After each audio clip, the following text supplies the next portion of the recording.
আমার মামাবাড়ি শ্যামবাজারে। তো সেখানে যখন যেতাম ছোটোবেলায় এই মিষ্টিটা খুব খেতাম, কারণ আমার দিদার বাড়ির সাথেই লাগোয়া মিষ্টির দোকান সুবল সুইটস শ্যামবাজারে খুব প্রসিদ্ধ। শান্তিনিকেতনে যখন আসি খুব মিষ্টি খাওয়া হয় তা নয়, অল্পই খাই, কিন্তু যখনই খাই চেষ্টা করি সর্বমঙ্গলা থেকে মিষ্টি কেনার, কারণ এখানকার মিষ্টিগুলো খুব সুন্দর আর প্রচুর ভ্যারাইটি।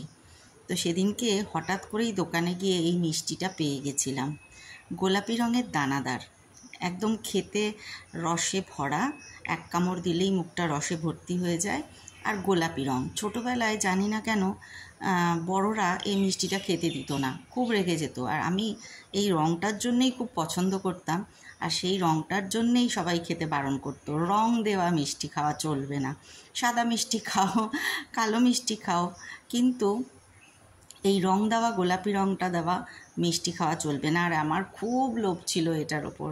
তো অনেক দিন পর এখন মাথার ওপর বড়রা, কাছে পিঠে নেই, চুপি চুপি এই মিষ্টিটা কিনে ফেললাম, লোভ সামলাতে না পেরে। আর মিষ্টিটা খেতে এত সুন্দর, এত টেস্টি, কি বলবো, মনে হয় নিজেও খাই আর সবাইকেই খাওয়াই।